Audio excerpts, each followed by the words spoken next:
Rick, we got he's a little younger than me. Yeah. But I think we were separated at birth. I don't know how long the labor was. Yeah. Great guy, Ken Smoller. Yes. He's the author of our latest book. Currently our favorite author. Currently our favorite. Actually, I think he's going to always be my favorite. And that's including you. And we'll explain why. Last Comiskey, we are going to talk to him right after this. And because it's time for Minutia Men Celebrity Interview. The following is a Tony Lasano podcast, an Opie show on the Radio Misfits Podcast Network. This is the Minutia Men Celebrity Interview with Rick and Dave. So, Dave, our next guest here is he's a true baseball aficionado, arguably even more passionate and dorky about the sport than I am, which is saying something. He's the mastermind behind the popular website and blog Stadium Vagabond, where he shares his experiences visiting over 2,300 stadiums. I mean, I didn't even know there were that many. Did you use the word dorky? I think you did. He showcases those, takes pictures. Additionally, he's the author of our latest book, Last Comiskey, which serves as a companion piece to the highly acclaimed documentary Last Comiskey, chronicling the final season at Old Comiskey Park. Please join me in welcoming Ken Smoller. Ken, how are you? I'm doing fantastically. Thanks for having me. I wear that dork badge with pride. Thank you. Now, first question. Does Dave make fun of you as much as he makes fun of me for being a little nerdy when it comes to baseball? Probably so. Probably so. I think my depth of stadium visits puts me in another, pardon the pun, league of dorkiness. I think so. And worthy of derision. I am well aware after doing this for 35, 40 years that what I do is a little bit quirky. Right. Well, you know what he said to me when I turned in the manuscript for Every Cub Ever? He said to me, "Have you ever kissed a girl?" Speaking of kissing your girl, I met Jane. Your wife is just wonderful. How you've got the perfect wife to let you do this, amazing. Right? So you visited 2,300 stadiums in 24 countries, right? Yeah. We're pushing 2,400 stadiums soon. I got to do the count. But the fact that you're still married is far more of an accomplishment, you know. So she really. Well, I think the benefit is that I go on the road and she gets rid of me for a while. Oh, okay. It's win-win. I see the ulterior motives here. I get it. So 2,300 stadiums. I can't even get my head around 2,300 stadiums. I mean, how much time have you put into this? Or you do it every year? Tell us about just the logistics of this. Hours. So what I do probably 2-3 times a year is I'll go on a trip either on my own or with some friends where there's kind of a destination where I'm going. But then I'll add on some days here and there, and I'll just drive and see as many as I can in the time that I have. So if I look at the map, I've got one of those digital maps where you mark all the places you've been. I've hit just a vast majority of this country. Really need to get to Montana and see stadiums up there, as well as Alaska.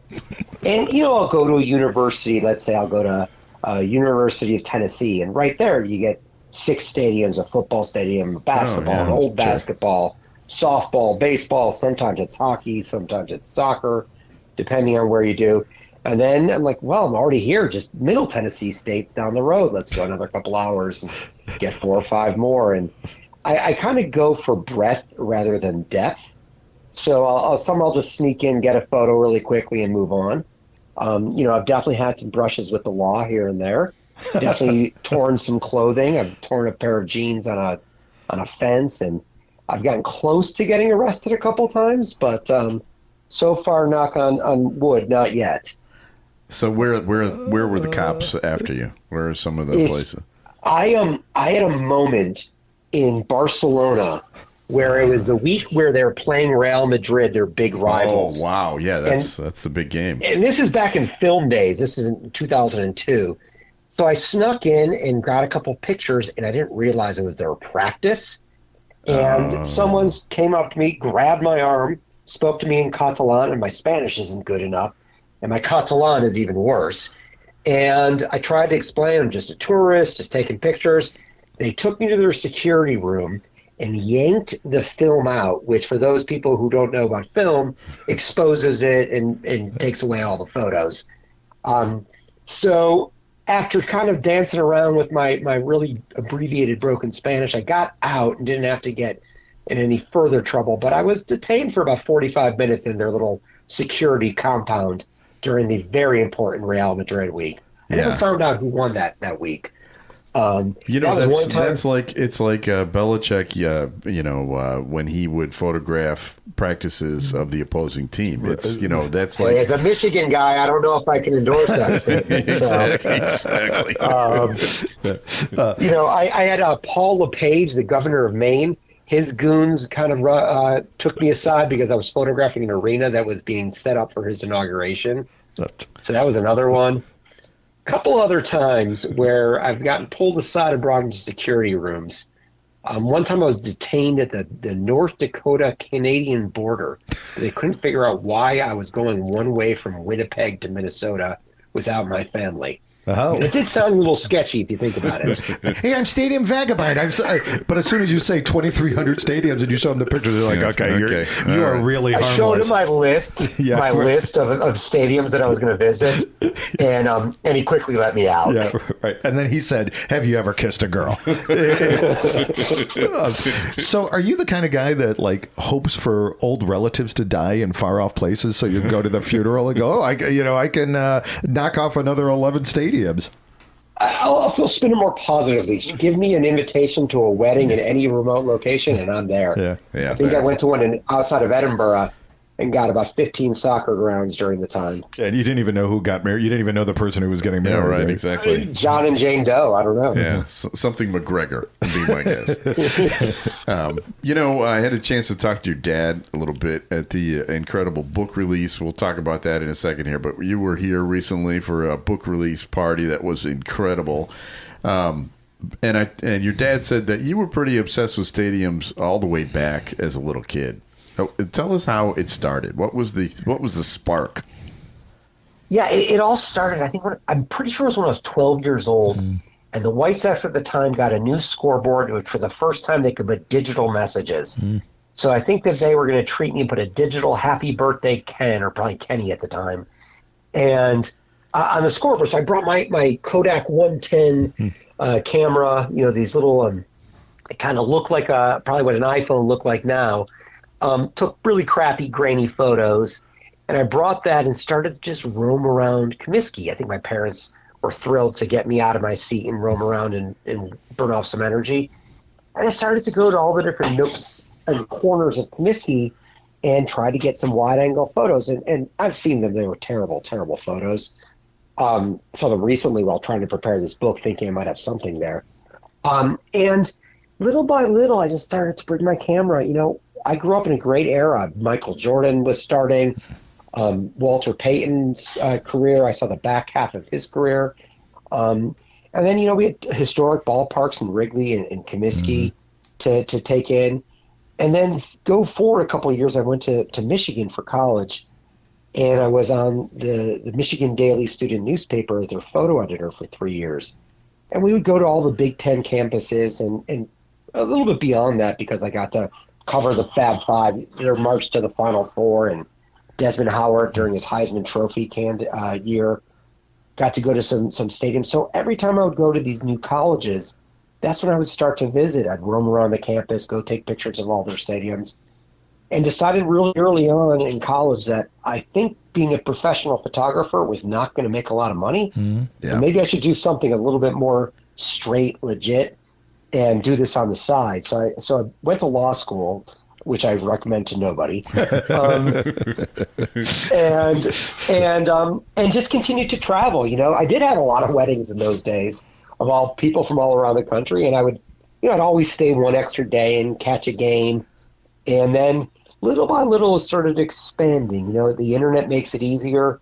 You can always find the next little stadium. I mean, this last weekend, after the book event, I slept down to Cincinnati because I needed to see a soccer ground there, then through Louisville, then over to Evansville, Indiana. And, there's some things I want to see. I figured I wasn't going to get down to Evansville by accident. I had to actually venture down there and see their 100-year-old stadium. So that's kind of what it's like. My wife will come along with me. First, she would come inside. Now she just would read a book or look at her phone. And now we have 2 kids. So I drag them with me, and it's still novel. They haven't realized yet. I think they know how crazy Dad is. Your kids are great, though. Yeah, I mean, I get to talk to both of them.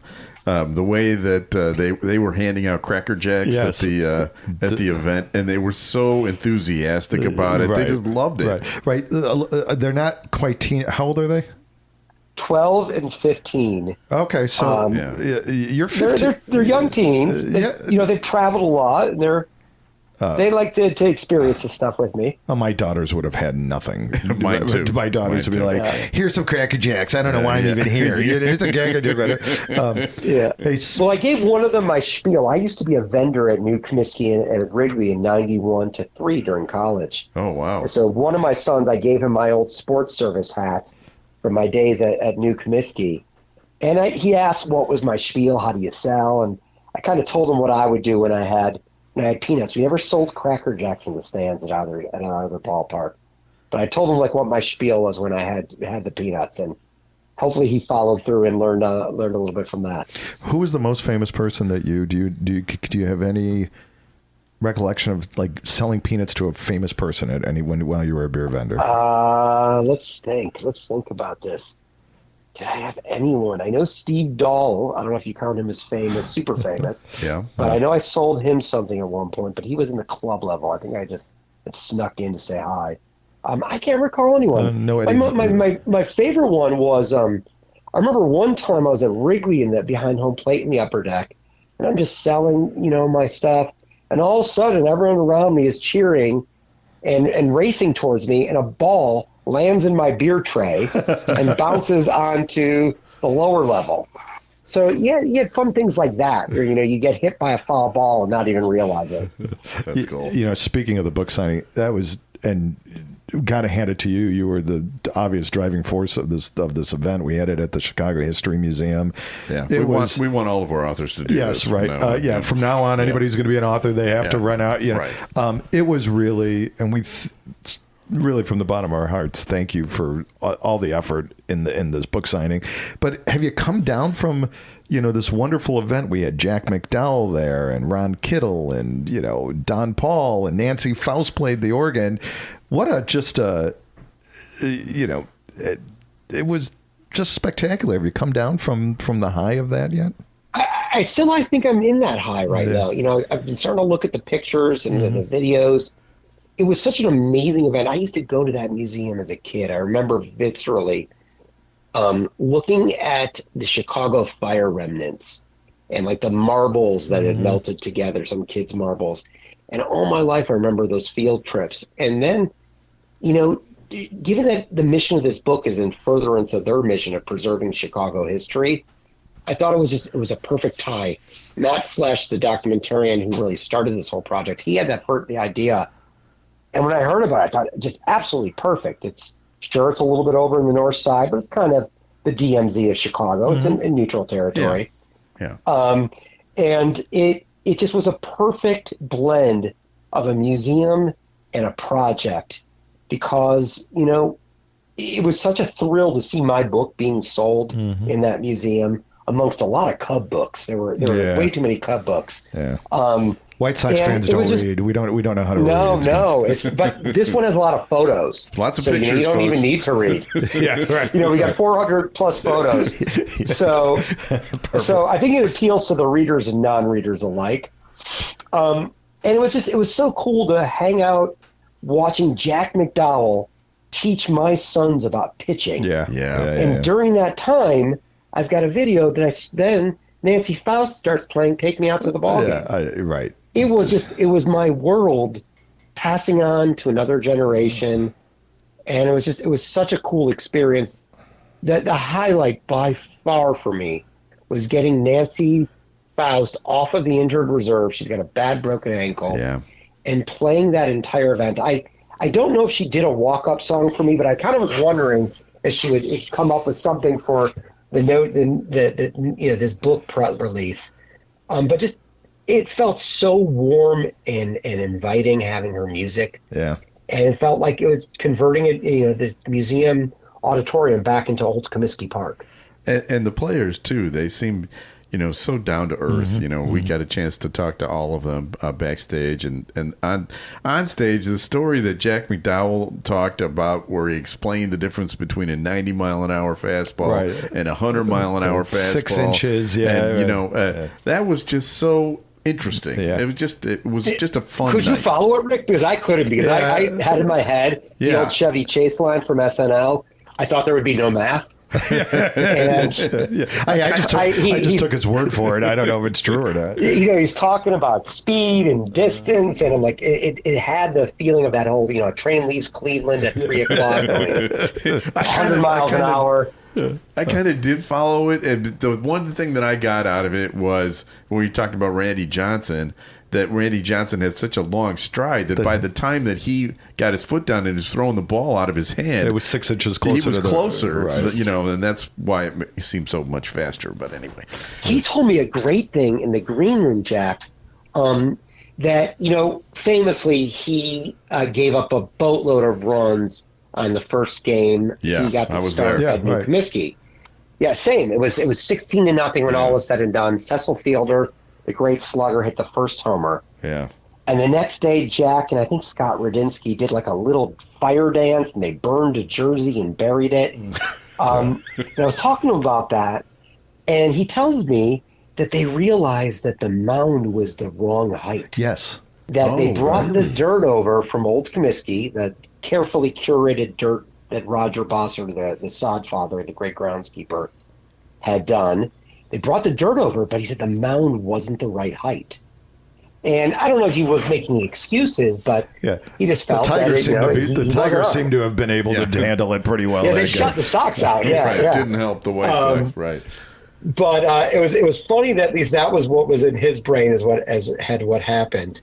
But he was almost always in control. He had a couple starts down there. Remember, he used to play in a band called View, which was kind of an REM knockoff, right? And he had an Oz Park concert, I remember. And he got shelled that afternoon. And he got shelled that night. And after that, he never did that again on a game day. Yeah. But they were just, it was just super wild. I remember getting Ron Kittle's autograph at Goldblatt's department store in Arlington Heights, where I grew up. Wow. Back in, I guess it would have to have been 83 or 84. And now here I am all these years later, I guess 40 years later, and he's speaking at my book launch. It was amazing.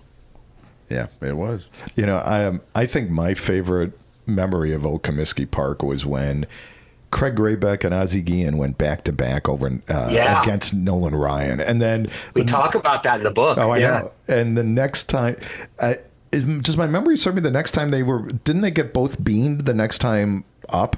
Yeah. Graybeck went down to Old Arlington Stadium, and he got beamed, and a huge fight ensued. Right, that's right. Yeah. Ryan had a lot of issues with the White Sox, but then a few years later, we had the Robin Ventura punching incident. Yeah. So, what is your all-time? And again, Comiskey Park. There's you went to hundreds of games there, probably, or dozens. Do you have a special memory and I know that you mentioned the Andy Hawkins no-hitter. You were there for that game, correct? Weren't you? Yeah, that was the one where he no-hit the White Sox, and the White Sox won 4-0. Yeah, right. Yeah. On errors and walks. Yeah, that's right.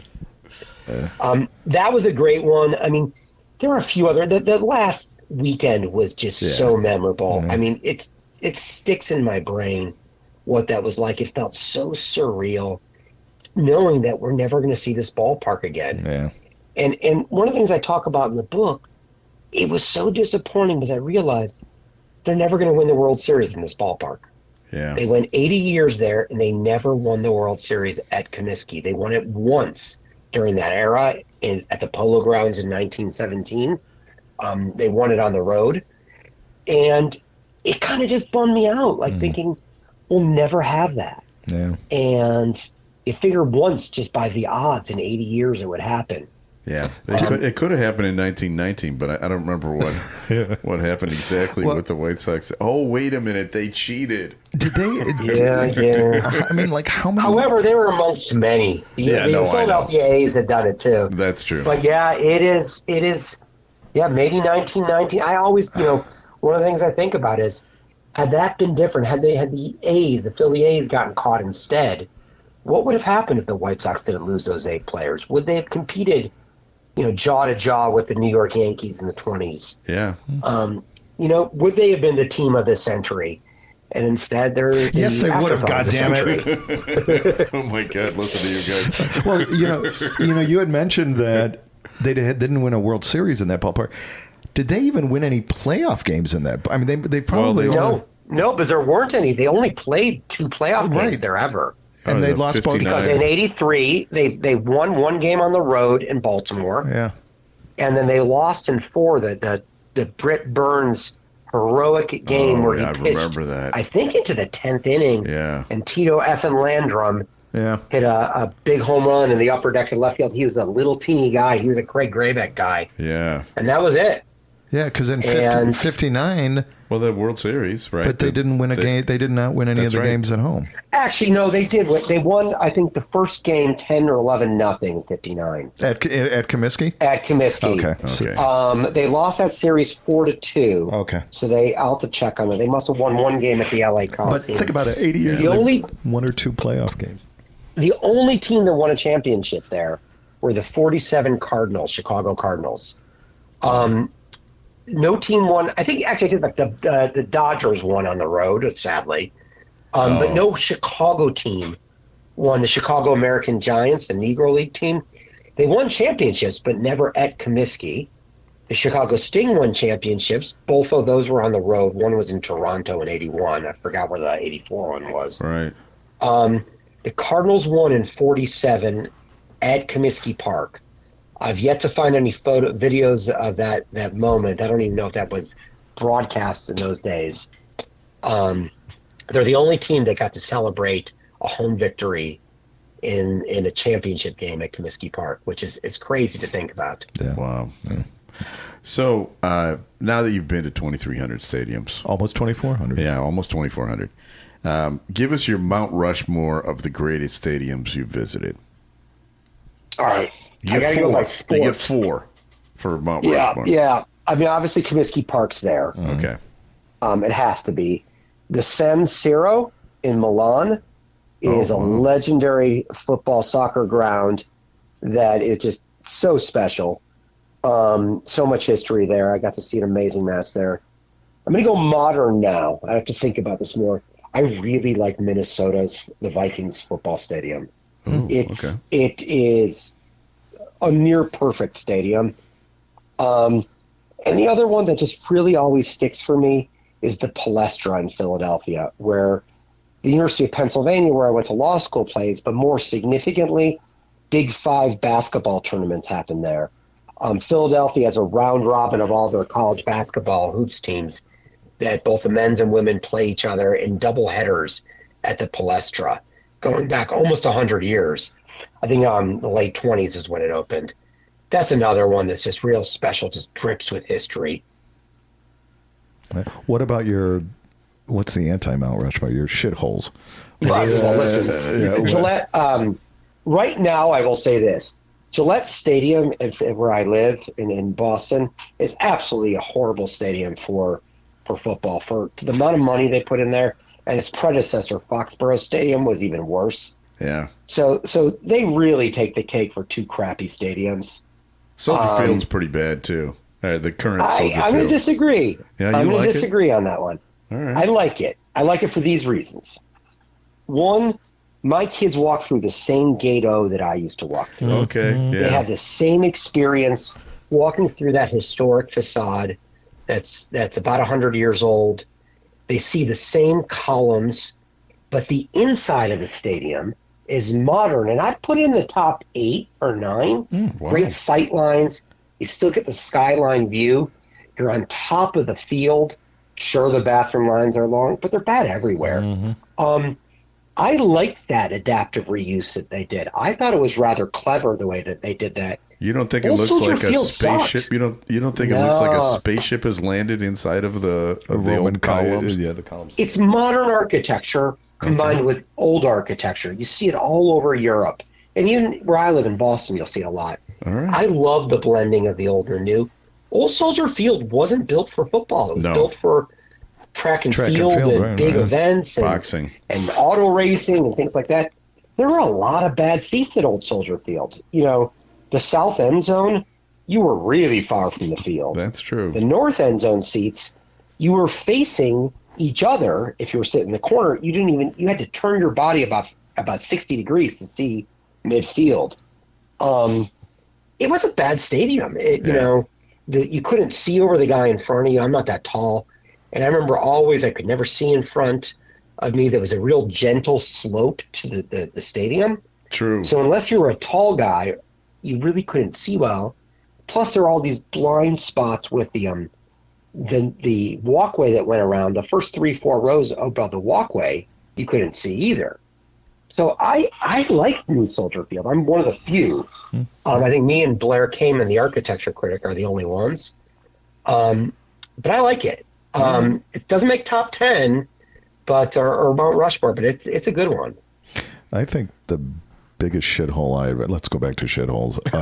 Fulton County Stadium in Atlanta. That was bad. Oh my God, that was bad. That was awful. All the round donut stadiums were pretty bad. I lived near Veterans Stadium. Oh yeah, I used to go spend $4 to get there. I went to Veterans Stadium too. That was a piece of crap. That was bad. By the way, I do love Wrigley Field. Not a Cub fan. Sure. I don't love what they did to it. I think they destroyed it. You mean not just the neighborhood, but the inside of the ballpark?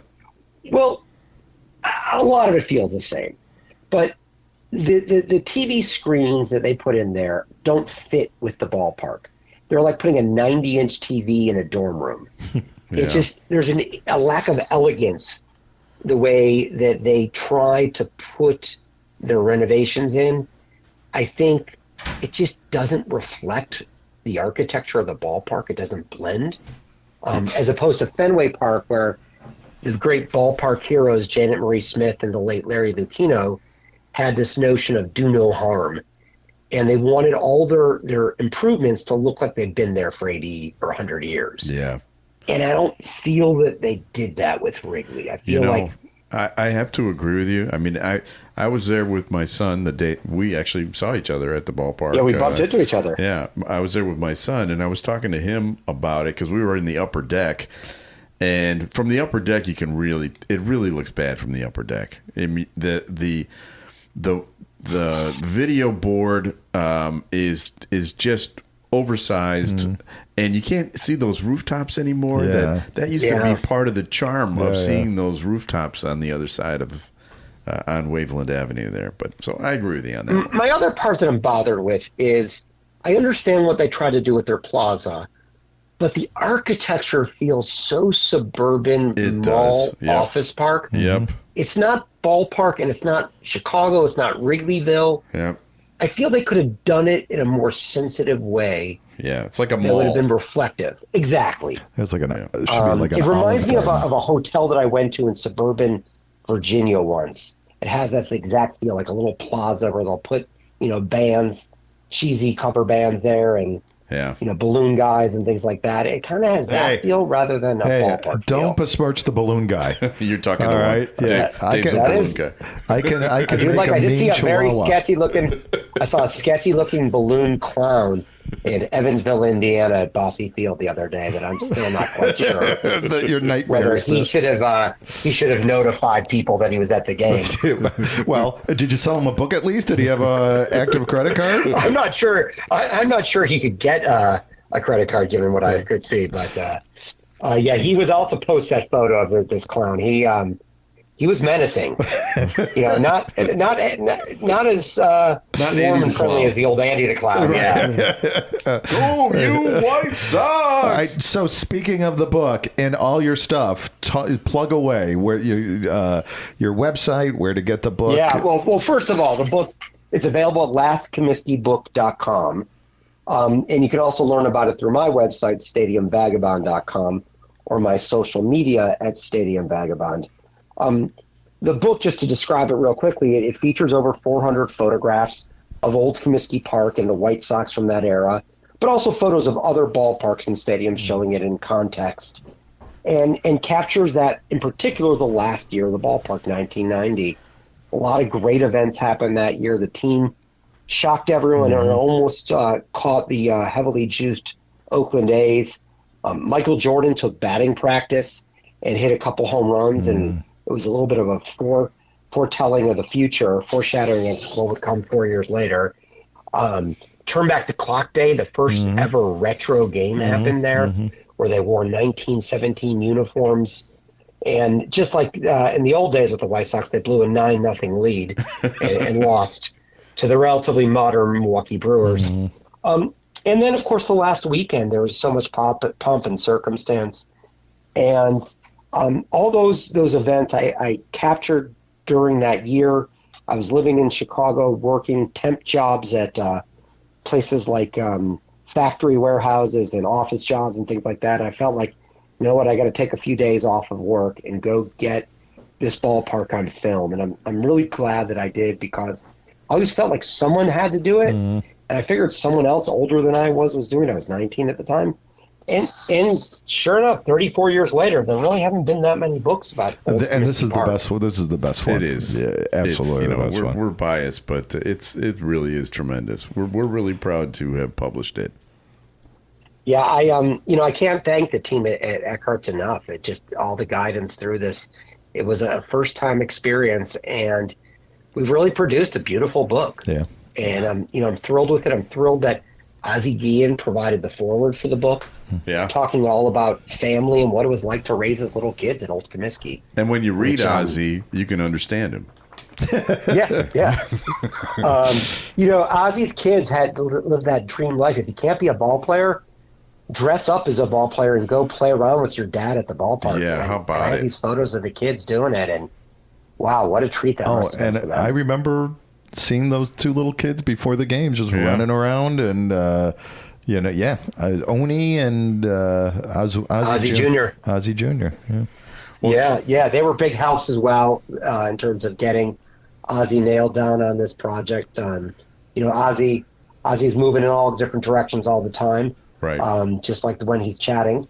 Yeah. So it was great just to get him to sit down and provide all of his thoughts and his memories. And Ozzie famously did not like Old Comiskey when it was closing. He talked in the media all the time about what a dump it was and how much he couldn't wait to get in the new park. Right. And he looks back at it so differently now, after spending all those years at New Comiskey, which is not going to stir anyone's soul. Right. He now looks back with more reverence for the old ballpark.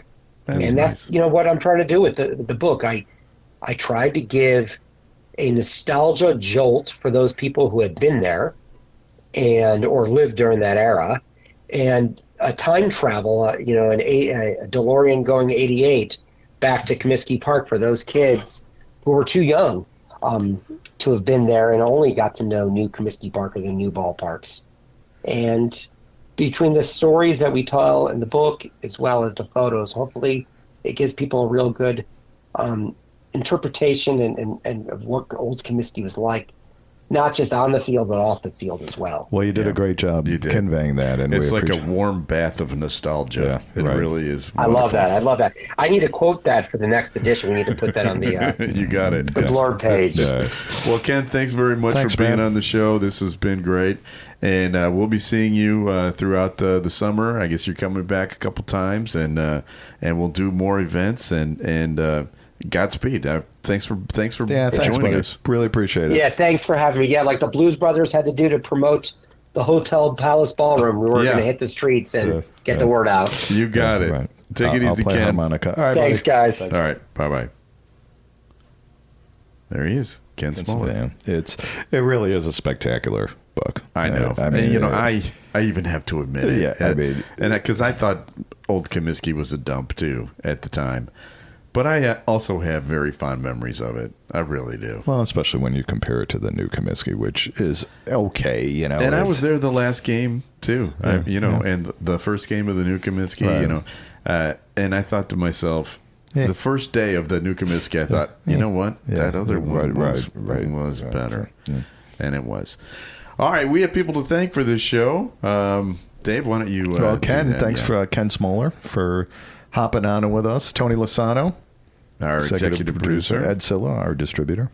Ozzie Guillen for doing the foreword and of the book. Absolutely. And we'll be back again soon with another episode of Minutia Men Celebrity Interview. The proceeding was a presentation of the Radio Misfits Podcast Network. Find our other great shows on iTunes, Stitcher Radio, and at RadioMisfits.com. Thank you. Thank you. Thank you. This has been a presentation of Opie Productions. Tony, can you shut up?